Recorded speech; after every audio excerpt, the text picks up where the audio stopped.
بسم الله الرحمن الرحيم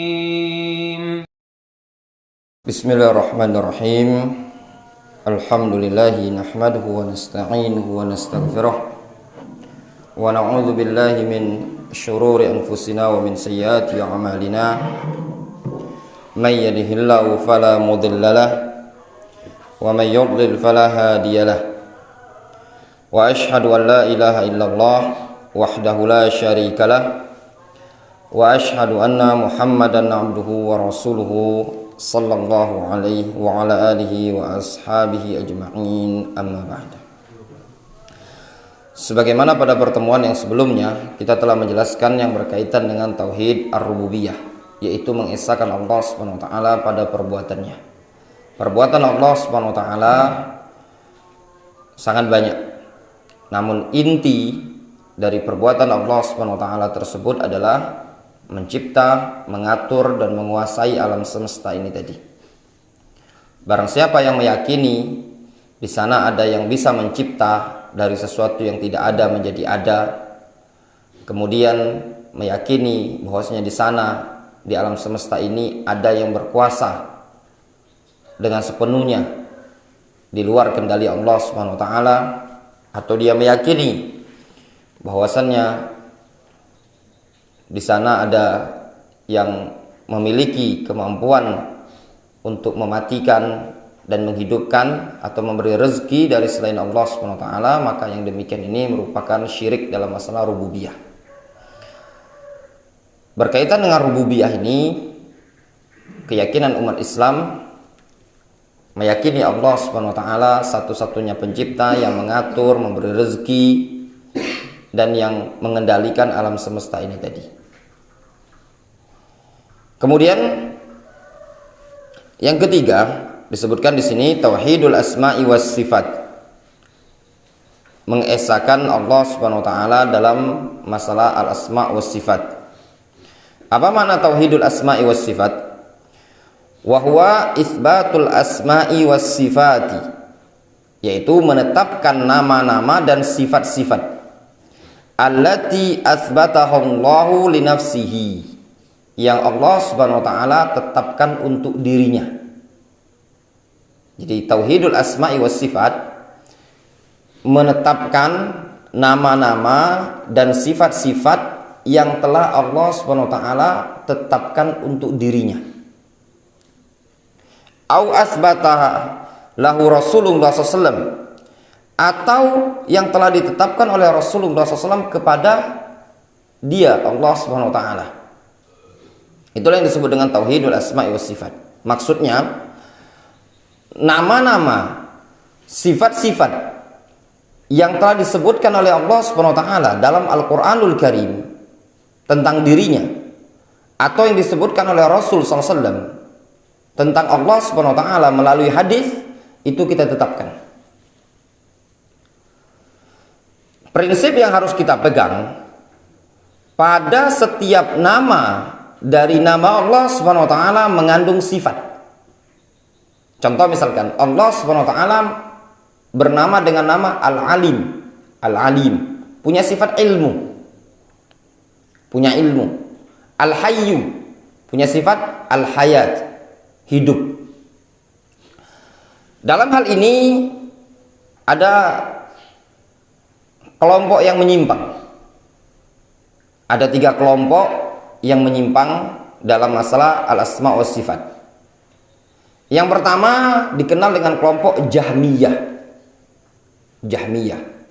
Jahmiyah ini dinisbatkan kepada penyebar pemikiran ini, yaitu Jaham bin Safwan zaman dahulu. Pemikiran Jaham bin Safwan ini, dia meyakini Allah Subhanahu wa taala itu tidak memiliki nama dan tidak memiliki sifat. Ini pemikiran yang aneh. Kenapa? Kalau Allah Subhanahu wa taala tidak memiliki nama atau tidak memiliki sifat, berarti tidak ada. Ya. Karena segala sesuatu yang disifati ada pasti memiliki sifat. Contoh misalkan ini air, hangat dia. sifatnya. Masa Allah Subhanahu wa taala tidak disifati dengan sifat wujud, misalkan ada, sifat ilm, punya ilmu, al-hayat, hidup, rahmah, dan yang lainnya. Kelompok yang kedua yaitu dikenal dengan kelompok Mu'tazilah. Mu'tazilah ini dinisbatkan kepada pentolannya di zaman itu bernama Wasil ibnu Atha. Wasil bin Atha. Mu'tazilah ini karakteristiknya diantaranya mendahulukan akal. Kalau tidak masuk akal, ditolak sama dia. Mereka mengatakan nama-nama Allah Subhanahu wa taala itu al-asma al-mujarradah, cuman sekedar nama, tidak mengandung sifat. Kadang kita ini ada wong namanya misalkan Mahmud. Artinya Mahmud itu kan terpuji. Dalam keadaan dia ini bukan orang yang terpuji. Galak maling, mabuk-mabukan. Nah, yang seperti ini cuma sekedar nama baik kan. Nah, namanya Hasan, tapi wongnya tidak bagus. Nah, Mu'tazilah mengatakan nama-nama Allah Subhanahu wa taala, Allah, Ar-Rahman, Ar-Rahim, Al-Aziz, Al-Mannan, Al-Fattah, itu cuma nama baik. Sehingga mereka mengatakan Al-Alim, Allah Subhanahu wa taala bernama dengan nama Al-Alim, punya sifat ilmu? Tidak. Itu cuma sekedar nama baik. Ar-Rahman, Allah Subhanahu wa taala bernama dengan nama Ar-Rahman, katanya mereka tidak punya sifat rahmah. Jadi cuma sekedar nama. Kelompok yang ketiga ini dikenal dengan kelompok Al-Asy'ariyah. Asy'ariyah. Penisbatan kepada Abul Hasan Al-Asy'ari. Kelompok ini tadi dikenal dengan pemahaman Asy'ariyah. Mereka mengatakan Allah Subhanahu wa taala memiliki nama. Ada nama. Tapi sifat Allah Subhanahu wa taala itu cuma ada 7. Cuma ada 7. Mereka sebutkan 7 itu diantaranya al-ilm, al-kalam, ya, iradah. Awalnya seperti itu. Terus muncullah pemahaman Maturidiyah. Sama Maturidiyah digenapkan, diedit, jadilah 20. Mentok di 20. Ini juga keliru pemahaman seperti ini. Kita katakan setiap nama Allah Subhanahu wa taala mengandung sifat yang agung bagi Allah Subhanahu wa taala. Jadi bukan terbatas 20. Dan nama Allah Subhanahu wa taala tidak terbatas cuma 99. Lebih dari 99. Hadis yang menyebutkan innalillahi tis'an wa tis'ina isman man ahsaha dakhalal jannah. Allah memiliki 99 nama. Siapa yang menghafalnya, memahami maknanya, mengamalkannya, dia masuk ke dalam surga. Ini maksudnya bukan sebagai batasan, tapi cuma semata-mata ingin menyebutkan, ya, Allah Subhanahu wa taala itu kalau seseorang ingin menghitung nama 99, maka dia akan dimasukkan ke dalam surga. Bukan berartinya nama Allah Subhanahu wa taala terbatas 99. Berdasarkan hadis, Allahumma inni as'aluka bikulli ismin huwa laka sammaita bihi nafsaka aw anzaltahu fi kitabika aw 'allamtahu ahadan min khalqika aw ista'tharta bihi fi ilmil ghaibi indak. Rasul mengatakan, ya Allah, aku memohon kepada engkau dengan seluruh namamu yang engkau namai dirimu, atau yang engkau turunkan di dalam Al-Quran, di dalam kitabmu, atau engkau ajarkan kepada hambamu, atau nama yang engkau simpan di ilmu gaib. Oleh karenanya nanti Rasul SAW ketika di hari kiamat beliau diizinkan untuk memberi syafaat, Saat itu Rasul alaihi salatu wasallam memuji Allah Subhanahu wa taala dengan pujian yang belum pernah diajarkan di dunia ini tadi. Nah, itu tadi, ya. Ini berkaitan dengan kelompok yang menyimpang dalam nama dan sifat Allah Subhanahu wa taala. Adapun Ahlus Sunnati wal Jamaah, ya, Ahlus Sunnati wal Jamaah, mereka mengatakan Allah Subhanahu wa taala memiliki nama dan memiliki sifat. Namun sifat Allah Subhanahu wa taala hakikatnya tidak sama dengan sifat makhluk. Contoh misalkan Allah Subhanahu wa taala punya sifat al-hayatu, hidup. Kita manusia punya sifat hidup juga. Tapi kehidupan Allah Subhanahu wa taala berbeda dengan kehidupan kita. Kehidupan Allah Subhanahu wa taala sangat kekal. Tidak akan sirna. Kehidupan kita berakhir dengan kematian. Itu bedanya tadi. Al-ilm, Allah Subhanahu wa taala punya sifat ilmu. Ilmu, mengetahui. Allah Subhanahu wa taala mengetahui segala sesuatu yang ada di alam semesta ini. Mulai dari yang terkecil dan yang terbesar. Semuanya pasti diketahui oleh Allah Subhanahu wa taala. Berbeda dengan ilmu yang ada pada kita. Ilmu yang ada pada kita itu terbatas. Paling kita bisa mengetahui segala sesuatu yang nampak terlihat oleh kita atau terdengar atau berada di sekitar kita. Kemudian di sini disebutkan min ghairi tamtsilin wala takyif, dengan tanpa mentamsil. Mentamsil itu menyerupakan sifat-sifat itu dengan sifat makhluk. Disebutkan dalam Al-Qur'anul Karim, Allah Subhanahu wa taala memiliki wajah. Wa yabqa wajhu rabbika dzul jalali wal ikram. Dan wajahmu, yaitu wajah Rabbmu, ya, akan senantiasa kekal. Wa yabqa wajhu rabbik, wajah Rabbmu. Bagaimana wajah Allah Subhanahu wa taala? Nah, tidak boleh antum tamsil. Antum katakan wajah Allah Subhanahu wa taala itu, misal antum katakan wajah Allah Subhanahu wa taala itu mirip wajah si fulan, si A, si B, itu tidak diperbolehkan. Itu namanya tamsil. Disebutkan Allah Subhanahu wa taala memiliki sifat al-ilmu, ar-rahmah. Kita katakan ilmu dan rahmat Allah itu sama seperti ilmu dan rahmat saya. Ini tidak diperbolehkan. Itu namanya tamsil, menyerupakan Allah dengan makhluk. Ya, ini tidak dibolehkan. Kekufuran. Wala takyif, tidak pula dibolehkan mentakyif. Takyif itu menggambarkan Allah Subhanahu wa taala pada sosok alam khayal. Mikir dia. Dipikir sama dia Allah Subhanahu wa taala itu pecah ini. Tapi tidak kasih contoh di alam nyata, tapi baru di alam khayal. Boleh enggak? Jawabannya enggak boleh. Seseorang, maaf, ngehayal perempuan yang cantik bagaimanapun, itu masih mending. Dosanya masih mending dibandingkan menghayalkan bagaimana bentuknya Allah Subhanahu wa taala. Banyaknya penyimpangan di zaman dahulu dan stres itu akibat menghayalkan bentuknya Allah Subhanahu wa taala. Allah Subhanahu wa taala tidak bisa digambarkan dengan ilmu yang ada pada kita. Kenapa? Dikarenakan ilmu kita terbatas. Wala yuhituna bihi ilman. Tidak ada ilmu yang bisa menangkap Allah Subhanahu wa taala, mempelajari, menyerap hakikat zatnya Allah Subhanahu wa taala.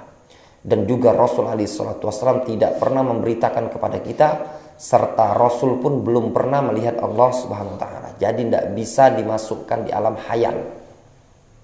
Barang siapa yang memasukkan Allah Subhanahu wa taala di alam khayalnya umat manusia, ini dikategorikan penyimpangan. Allah Subhanahu wa taala berfirman dalam Al-Qur'anul Karim, "Wala taqfu ma laisa laka bihi ilmun." Kata Allah Subhanahu wa taala, janganlah kalian berbicara, bersikap, berkeyakinan yang kalian tidak punya ilmu padanya. Jadi tidak usah dipikir-pikirkan. Letak penyimpangan sebagian orang dalam masalah ini sudah mau mulai gila karena memikirkan Allah Subhanahu wa taala. Ketika dikatakan Allah Subhanahu wa taala tinggi di atas langit, di atas arasy, dipikir sama dia, sama otaknya dia dipikir. Padahal otaknya tadi dangkal. Dia mengatakan, kalau Allah Subhanahu wa taala tinggi di atas langit, di atas arasy, berarti Allah Subhanahu wa taala butuh kepada arasy. Ya, sehingga muncul pernyataan-pernyataan dengan mengatakan Allah Subhanahu wa taala tidak di atas, tidak di bawah, tidak di kanan, tidak di kiri. Bingung deh. Ketika disebutkan Allah Subhanahu wa taala tinggi di atas langit, sepertiga malam terakhir turun seraya mengatakan ke langit dunia, man yad'uni fa astajibalah. Siapa yang berdoa kepadaku, kukabulkan. Man yastaghfiruni fa'aghfirullah. Yang minta ampun, aku ampuni. Man yas'aluni fa'u'tiyah. Yang minta permohonan, aku beri permohonan dia tadi. Disebutkan dalam ayat Allah SWT tinggi di atas arasy. Disebutkan dalam hadis Allah SWT turun pada sepertiga malam terakhir. Wah, ini kan kontradiksi. Langit disebutkan dalam hadis turun ke langit dunia. Sedangkan langit dunia itu adalah langit yang paling bawah. Berarti Allah SWT berada di bawah langit kedua, ketiga. Berarti di bawah makhluk kan? Itu tuh karena pemikiran yang dangkal. Bukankah Allah SWT tidak bisa dibayangkan sifatnya tadi dengan akal pikiran kita? Sehingga muncul pemikiran-pemikiran ya yang mengatakan Allah SWT itu tidak turun ke langit dunia. Terus apa yang turun katanya? Rahmatnya Allah SWT. Ini pemikiran yang nyeleneh dan banyak di zaman sekarang orang-orang yang mau mengingkari sifat Allah Subhanahu wa taala. Wala tahrif, tidak boleh pula mentahrif. Mentahrif itu mengotak-atik, merubah makna. Merubah makna. Contoh, istiwa. Allah Subhanahu wa taala mempunyai sifat istiwa. Istiwa itu tinggi di atas arasy. Apakah ketinggian Allah Subhanahu wa taala itu menyebutkan nempel? Tidak disebutkan seperti itu. Duduk tidak disebutkan. Al-Quran cuma menyebutkan tinggi di atas arasy. Imani, tugas kita cuma mengimani. Tidak usah diotak-atik.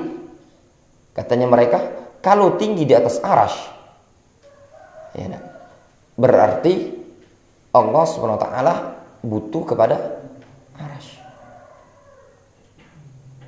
Sedangkan dalam sekian banyak ayat disebutkan Allah SWT dekat dengan kita.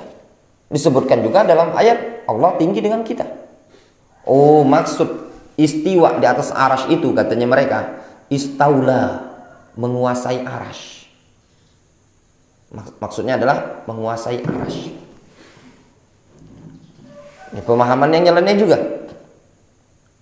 Sehingga mereka meyakini Allah SWT tidak tinggi di atas arasy. Dan ini banyak ya, mengajak kepada pemikiran menyatakan Allah SWT di mana-mana. Kemudian juga wala ta'til, tidak diperbolehkan mentaktil, menolak nama dan sifat tadi. Tugas kita cukup imani. Difahami? Makanya kalau antum ingat dulu pas kita kejadian di Masjid Ramakasih 6, Ramakasih. Ya, kajian malam Senin itu. Dulu kan ada pertanyaan. Karena Allah Subhanahu wa taala tinggi di atas arasy.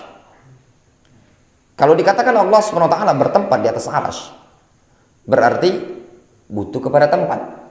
Ya enggak? Berarti Allah butuh kepada makhluk. Itu kan pikiran gitu. Ketika dikatakan Yanwar berada di atas gunung, berarti butuh dengan gunung kan? Butuh tempat bertengger, tempat tinggal. Ketika dikatakan Allah SWT di atas arasy tinggi, tempatnya Allah SWT di atas arasy, itu bukan menunjukkan Allah SWT butuh kepada arasy, tapi menunjukkan ketinggian Allah SWT. Terus bagaimana kalau Allah SWT tinggi di atas arasy, terus sepertiga malam terakhir dia turun ke langit dunia, berarti arasy kosong. Itu lagi dikarenakan akalnya dia ini tadi dibawa berpikir seperti menyamakan Allah dengan makhluk. Kalau berada di atas sepertiga malam terakhir kosong, berarti kosong di sana. Siapa yang jagonya? Itu diserupakan dengan makhluk. Tugas kita ini bukan mikir, ini perkara gaib. Perkara gaib itu bukan dipikir, tapi diimani, difahami. Makanya dalam perkara gaib itu tidak menerima yang namanya kias. Yang menerima kias itu fikih. Ini disebutkan di zaman Rasul. Seperti misalkan khomer yang memabukkan di zaman Rasul. Dia menimbulkan banyak madarat. Mungkin di zaman sekarang muncul yang namanya narkoba. Tidak ada di zaman Rasul alaihi salatu wassalam. Dilihat khomer ini tadi fly, memabukkan, menutup akal. Narkoba bisa menutup akal. Sehingga dikatakan narkoba itu hukumnya haram. Menggunakan kias. Tapi Allah SWT tidak bisa dikiaskan seperti itu. Kenapa? Dikarenakan tidak ada yang serupa dengan Allah SWT. Sehingga kewajiban kita tadi bukan mikir, cukup mengimani. Letaknya nyelenehnya dari sekian banyak video Idrus Ramli, Ar-Razi, nyelenehnya di situ. Sebagian mereka mengatakan Allah Subhanahu wa taala. Allah Subhanahu wa taala berada pada makhluk. Ya. Apa sebabnya? Dikarenakan pemikiran mereka mengatakan Allah Subhanahu wa taala dekat dengan makhluk. Kan disebutkan Allah Subhanahu wa taala dekat dengan hambanya kan? Berarti kalau dekat, setiap orang ada pada Allah Subhanahu wa taala. Padahal tidak seperti itu pemahamannya. Innani ma'akuma asma'u wa ara. Aku bersama kalian, wahai Musa dan Harun, aku mendengar dan aku melihat tindak tanduk kalian. Berarti dekat Allah SWT dengan makhluk. Tidak seperti ini pemahamannya tadi. Setiap penyimpangan dalam masalah ini sebab utamanya karena mikir. Kewajiban kita bukan mikir, kewajiban kita mengimani. Jadi jangan ada yang mengatakan Wahabi itu tadi adalah orang yang menjasadkan Allah SWT. Tidak ada. Ketika kita Ahlus Sunnati wal Jamaah menetapkan Allah Subhanahu wa taala memiliki nama dan sifat, bukan bermakna kita itu menjasadkan Allah Subhanahu wa taala.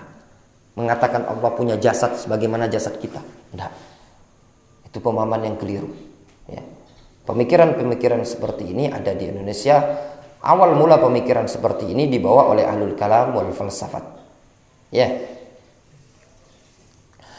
Wa nafyu ma nafahu Allahu an nafsihi au nafahu anhu rasuluhu sallallahu alaihi wasallam, atau meniadakan segala sesuatu yang Allah tiadakan dari dirinya atau ditiadakan oleh Rasulullah sallallahu alaihi wasallam. Ini disebut dengan tauhidul asma wa sifat. Sudah menetapkan yang telah Allah tetapkan, kemudian meniadakan segala sesuatu yang Allah tiadakan. Apa yang ditiadakan oleh Allah SWT dari dirinya seperti az-zulm, kezaliman.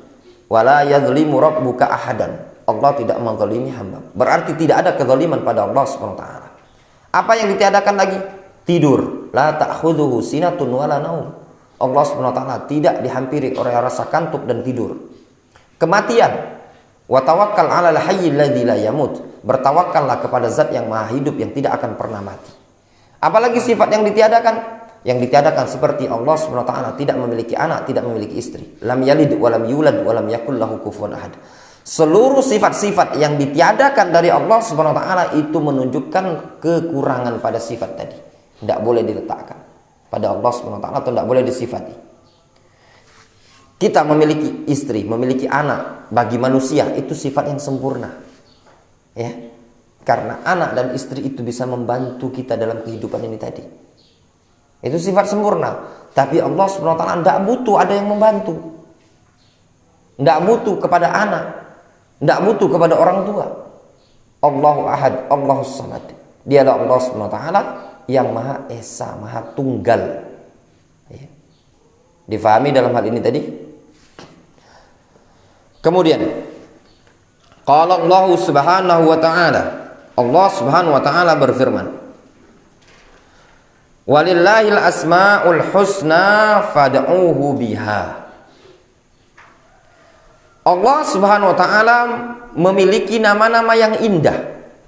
Fad'uhu biha. Maka berdoalah kepada Allah dengan menyebut nama-nama tadi.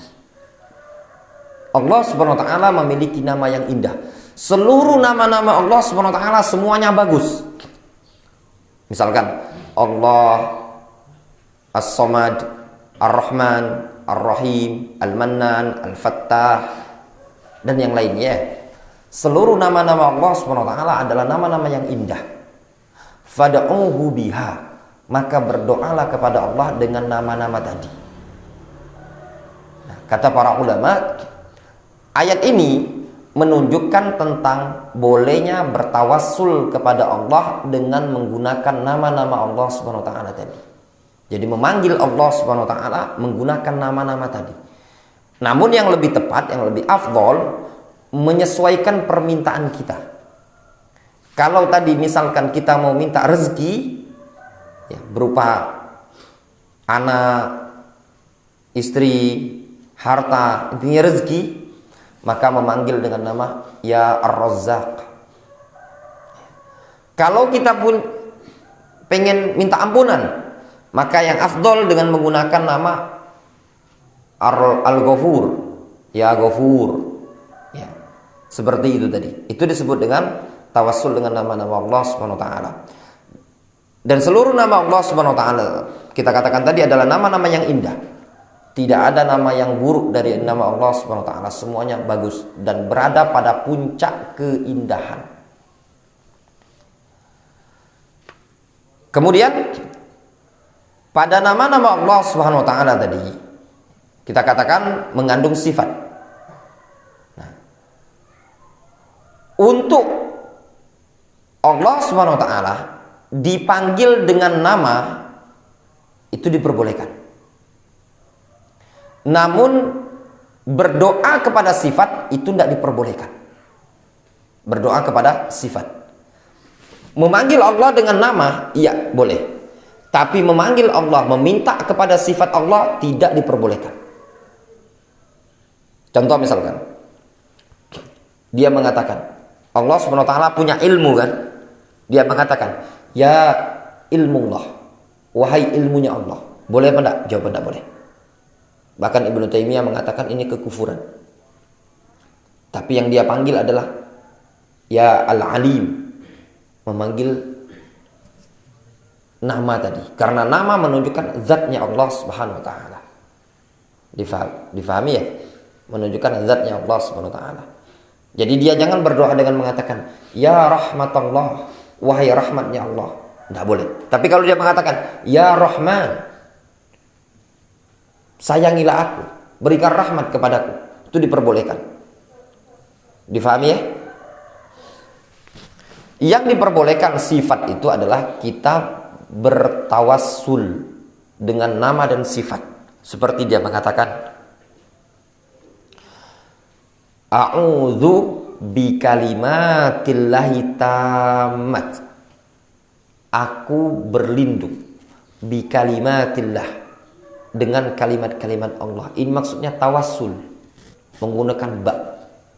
Atau ya hayyu ya qayyum birahmatika astaghitsu. Ini namanya tawassul dengan sifat. Birahmatika astaghitsu. Atau seperti doa istikharah gimana? Allahumma inni as'aluka bi ilmika. Ya Allah, aku memohon kepada Engkau bi ilmika, dengan ilmu. Nah, ini tadi dikenal dengan tawassul dengan sifat-sifat Allah Subhanahu wa taala. Itu diperbolehkan. Tapi kalau minta langsung ke sifat itu tidak diperbolehkan. Wa dzarul ladzina yulhiduna fi asma'ihi sayujzauna ma kanu ya'malun. Tinggalkanlah oleh kalian orang-orang yang suka melakukan penyimpangan dalam nama-nama Allah Subhanahu wa taala. Penyimpangan dalam nama-nama Allah Subhanahu wa taala tadi meliputi yang kita sebutkan tadi, menolak nama dengan mengatakan Allah Subhanahu wa taala tidak memiliki nama, atau menyerupakan nama-nama tersebut dengan nama-nama makhluk, atau mengotak-atik nama tadi. Dan termasuk bentuk penyimpangan dalam nama-nama Allah Subhanahu wa taala, dia mengatakan bahwasannya nama-nama berhala, nama-nama Allah dipakai untuk nama berhala. Seperti Allah Subhanahu wa taala punya nama Al-Aziz. Mereka berkatakan ini berhala kami namanya Uzza. Allah Subhanahu wa taala punya nama Al-Mannan. Mereka katakan ini berhala kami punya nama Al-Manat. Ya. Allah Subhanahu wa taala punya nama Al-Ilah. Allah Al-Ilah. Berhala kami katanya ini namanya Lata. Nah, ini bentuk penyimpangan kaum masyarakat jahiliyah di zaman dahulu. Ya. Sayujzauna ma kanu ya'malun. Mereka orang-orang yang melakukan penyimpangan dalam nama-nama Allah Subhanahu wa taala tersebut akan dibalas terhadap apa yang dulu mereka kerjakan.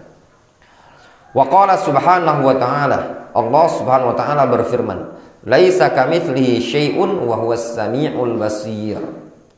Kata Allah Subhanahu wa taala, "Laisa kamitslihi syai'un." Tidak ada sesuatu yang serupa dengan Allah Subhanahu wa taala. Tidak ada yang serupa dengan Allah Subhanahu wa taala.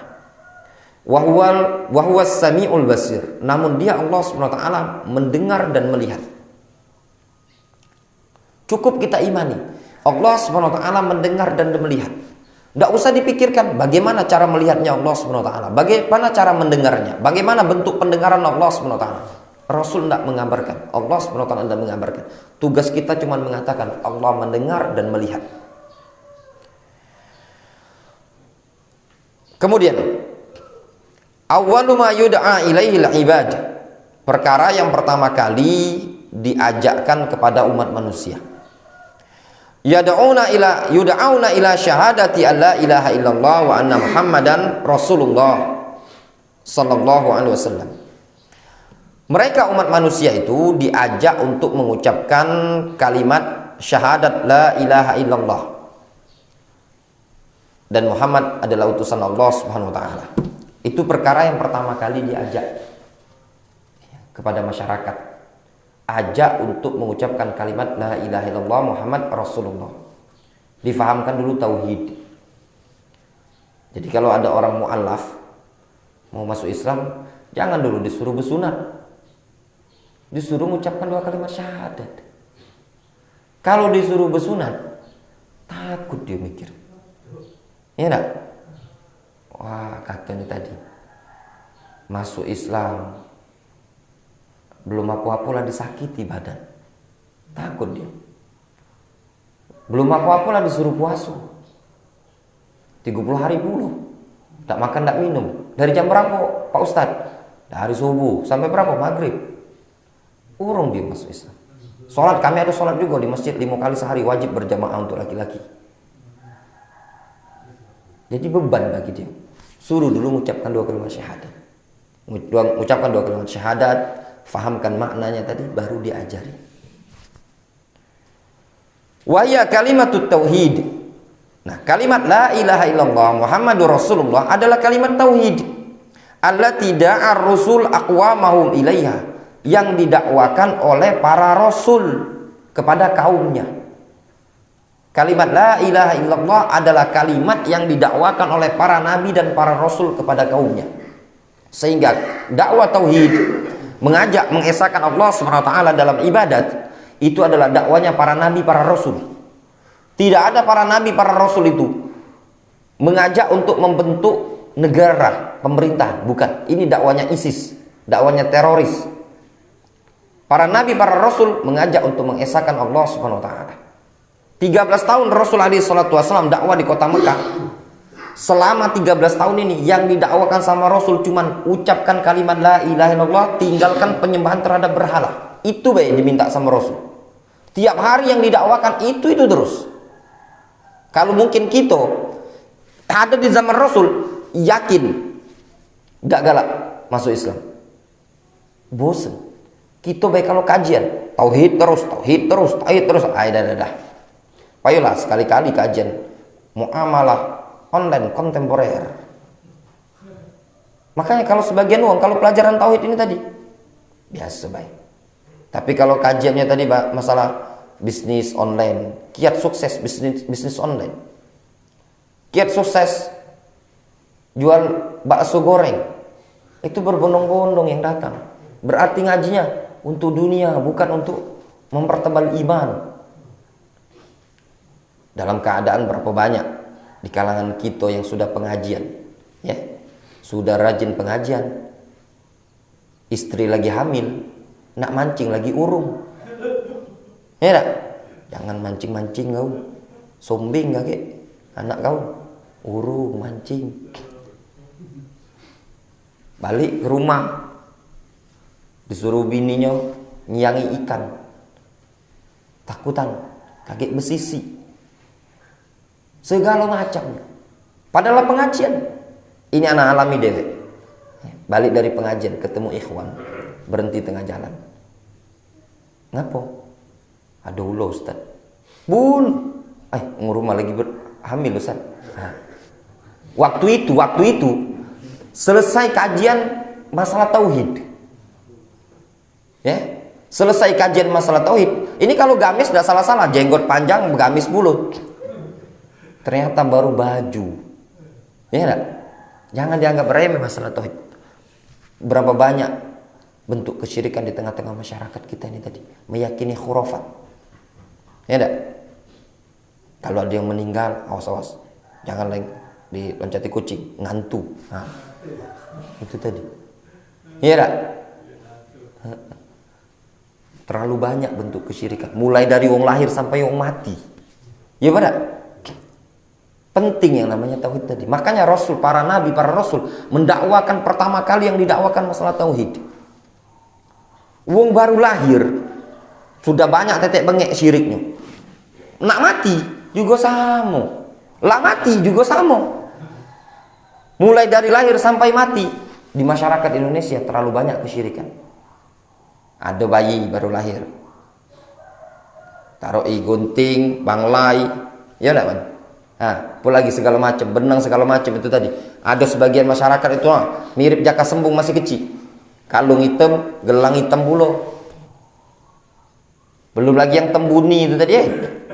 Ya, sebagian adat itu tadi dikasih kembang 7 warna lah, dikasih parfum lah, dikasih apa lagi? Sisir, katanya pacak nyisir, nyalon anaknya supaya pacak buka barbershop. Ngap kacau. Kalau ditanya untuk apa? Supaya berhias. Woi, bukan dia nak disuruh berhias. Kalau ada duit ke salon, uang nandani, bukan kita yang berdandan. Iya tak?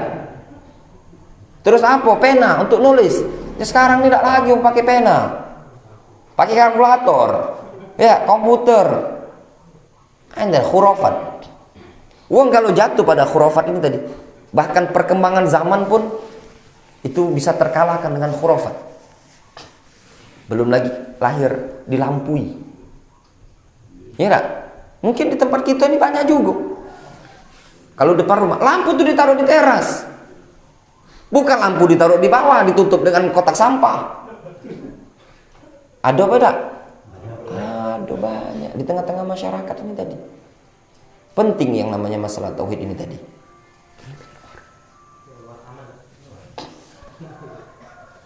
Lihat di tengah-tengah masyarakat kita ini tadi. Itu yang lahir, yang mati. Oh, apalagi yang mati juga sama. Ya tak? Sebagian masyarakat kita meyakini kalau mati itu rohnya pacak balik, pacak ngantuk. Ya tak?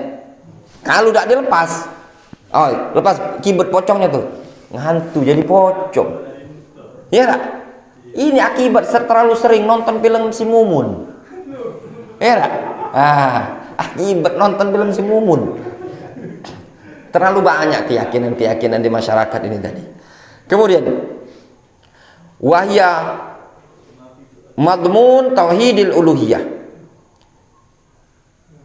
Nah, tauhid atau kalimat la ilaha illallah, kalimat tauhid ini, kalimat la ilaha illallah itu adalah kandungan dari tauhid uluhiyah. Tauhid uluhiyah itu kan mengesahkan Allah dalam peribadatan kita ini tadi. Itu adalah makna kalimat la ilaha illallah. Sehingga ketika seseorang mengatakan la ilaha illallah, tidak ada sesembahan Tuhan yang berhak disembah melainkan Allah Subhanahu wa taala. Konsekuensinya seluruh ibadah dia hanya kepada Allah Subhanahu wa taala. Minta hanya kepada Allah Subhanahu wa taala. Tidak boleh minta kepada selain Allah Subhanahu wa taala pada perkara yang tidak mampu mengabulkannya kecuali Allah Subhanahu wa taala. Di tengah-tengah masyarakat, berapa banyak kita jumpai di masyarakat dia mengucapkan kalimat la ilaha illallah dalam keadaan kalau lagi buntu minta ke kuburan. Ya. Kadang mengabdikan diri meminta perlindungan kepada Nyi Roro Kidul. Ya. Setahun sekali mempersembahkan sembelihan, ya. Kemudian ada makanan segala macam dengan alasan sesajen untuk tolak bala. Yang sering lumrah di masyarakat ketika berada di tempat yang lagi mancing, ya, lagi mancing, nebas-nebas, ngomong, nek numpang mancing, jangan diganggu, anak cucu kamu tuh lah ini lagi mancing. Lihat kesyirikan. Yang pertama berlindung kepada jin, ya kan, hukumnya tidak boleh. Yang kedua ngaku sebagai anak cucu jin, galak pulo, ya tak? Galak pulo ngaku anak cucu jin. Diomongi, jin kau nih, cak setan, marah. Tapi secara kenyataan ngaku, jangan aku diganggu, aku anak cucu kamu tuh lah. Sama kawan, setan kau ini, marah. Tadi ngomong anak cucu jin. Nah, ini bentuk kesyirikan lafaz. Kemudian di sini disebutkan, fa fi sahih Muslim min hadits Ibnu Abbas, disebutkan dalam sahih Muslim dari hadis Abdullah bin Abbas radhiyallahu anhuma, anna Mu'adzan, bahwasanya Mu'adz ibnu Jabal radhiyallahu anhu, qala, Mu'adz mengatakan, ba'atsani Rasulullah SAW, qala, Rasulullah SAW mengutus aku. Kata Mu'adz, dulu Rasul mengutus aku ke negeri Yaman.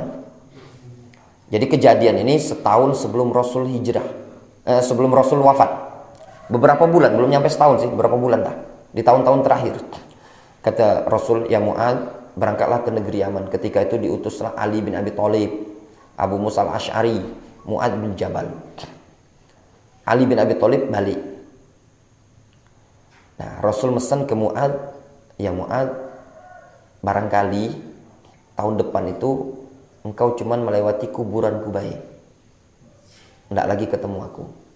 Nah, di antara pesan Rasul, ngajari Rasul berdakwah, ya Mu'adz, innaka ta'ti qauman min ahlil kitab.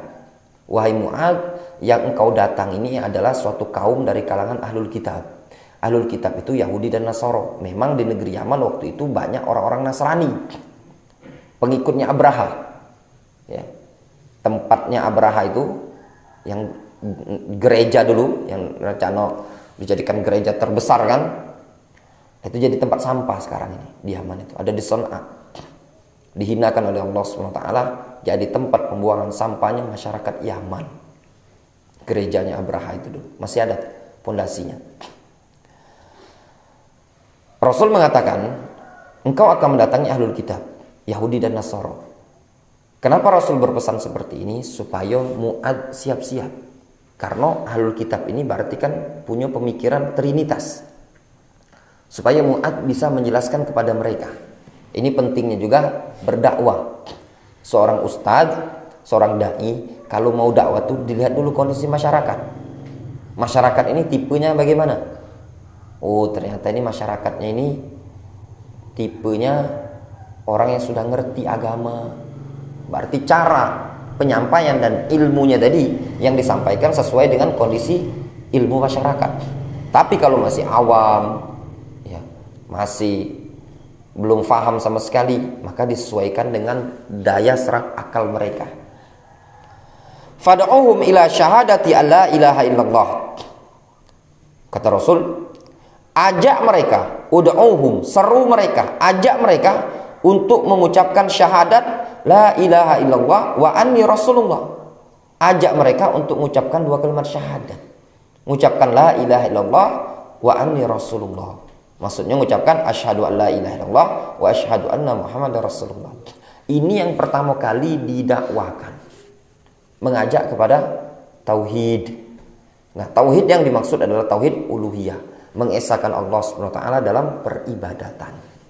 Nah, ini yang penting yang harus sering diulang-ulang di tengah masyarakat. Ya, masalah tauhid ini tadi. Karena masyarakat kita di Indonesia ini sangat penting untuk didakwai dengan dakwah tauhid. Kenapa? Dikarenakan agama di Indonesia ini dulunya adalah agama Hindu. Sehingga masih sebagian masyarakat Muslim ini tercampur dengan budaya Hindu dan keyakinan-keyakinan. Apalagi di sebagian masyarakat kita ini ada yang punya ritual kejawen dan segala macam. Contoh misalkan kadang di sebagian masyarakat Jawa kuno, nikah pun harus ada primbon ya. Nah, dicocokkan nama Pratman dengan nama perempuan ini tadi, tanggal lahir. Kayaknya tidak bisa nih, jelek, tak cocok, kaget pernikahan jadi. Dulu ada kawan batal nikah di wilayah Semarang itu gara-gara neneknya. Sudah yang ikhwan sudah cocok, yang akhwat sudah cocok. Neneknya wong kejawen, primbonnya banyak niat. Seingat anak nama yang laki-laki itu dulu namanya Susilo. Bukan Susilo Bambang Yudhoyono. Yang perempuan itu siapa pokoknya. Dicocok-cocokkan. Nak nikah di Semarang waktu itu. Neneknya luar biasa. Batal pernikahan. Dikarenakan tanggal lahir laki-laki sama perempuan dan nama dia tidak sesuai dengan rumus ilmu Jawa tadi. Batal menikah. Ya nak. Kadang sebagian wong baik kalau nak nikah ini harus tanggal sekian. Kalau bukan tanggal sekian, dia nak pengen tanggal 8. Oh, tanggal 8 buruk ini. Panas.